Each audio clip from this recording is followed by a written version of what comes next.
So I would like to talk about Malaysian Consumer Protection Act 1899. As we know, consumer protection is aimed at upholding justice and fairness in all commercial transactions between purchasers, consumer, and seller or manufacturer, or so on. Consumer protection seeks to alleviate the suffering of consumers who are at disadvantage in the marketplace or anything. In the era of globalization and trade liberalization, consumer protection is very important in creating a good economic structure.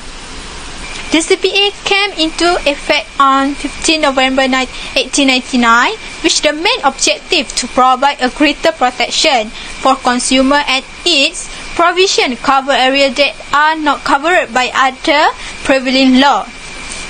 The aim of the CPA, which is based on consumerism, is to provide a better legal protection to consumers by introducing the concept of strict liability defective product. Although the term strict liability does not appear anywhere under the Act, reference to it can be made by virtue of Section. Besides that, Section 3 defines a consumer as a person who acquires or uses goods and services of a kind ordinarily acquired for personal, domestic, or household purpose, use or consumption, and does not acquire or use the good or service, or hold himself up as acquiring or using the good or service primarily for the purpose of resupplying them in trade, consuming them in the course of a manufacturing process, or in the case of good, repairing or treating in trade other good or feature on lands. Not just that, the CPA comprises of 40 parts and a total of 150 sections. It still with selected area of the law not yet provided for in other statutes. It does not seek to repeal or replace existing law. The following are some of the protection accorded to consumer under the Act. Part 2 deals with misleading and deceptive conduct, false representation, and unfair practice. For the example, Section 1 deals with misleading conduct and Section 10 deals with false or misleading representation.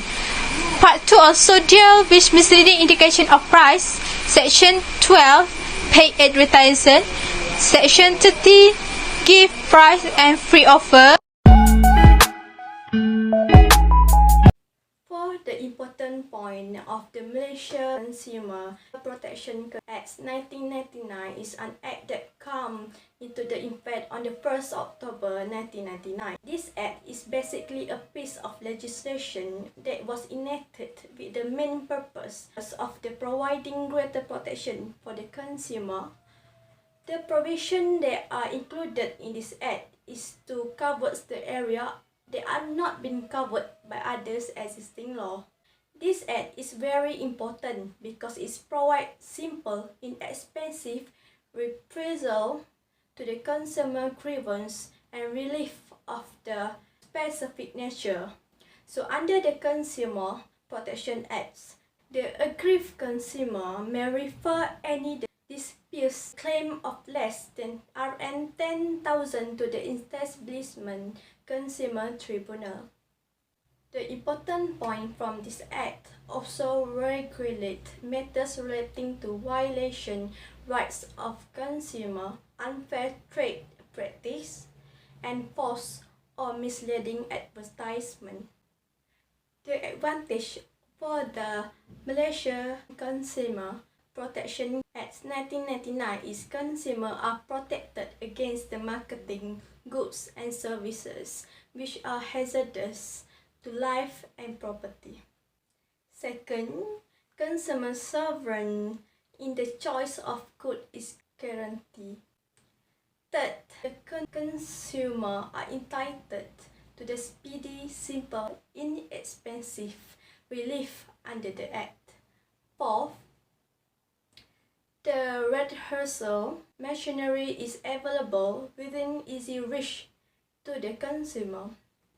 Fifth, the authorities under the Act are responsible for the protection certain rights They are the right to safety, right to choose, right to be heard, and right to consumer education. It is enabling legislation and is aimed to the progressive. The penalties under the Act is to help to check arbitrary trade practice.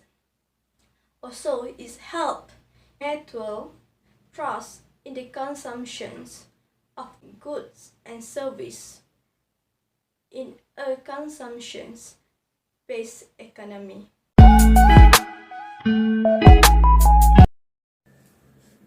Under the Consumer Protection Act 1999, many cases have been filed by consumers to be taken to the court for the right to protection as well as the right to speak out against abuse by manufacturers because of their goods and services to consumers.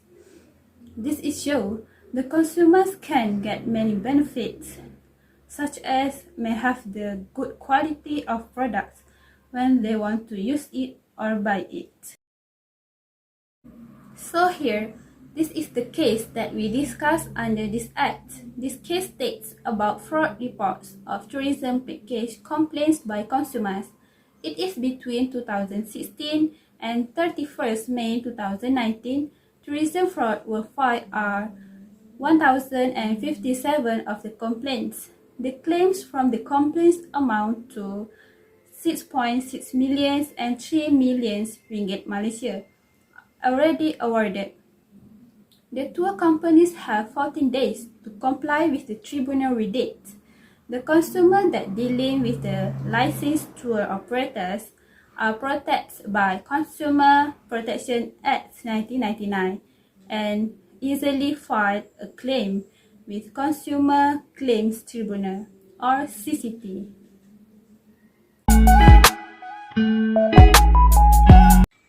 In conclusion, the Malaysian Consumer Protection Act 1999 is an act to provide for the protection of consumers.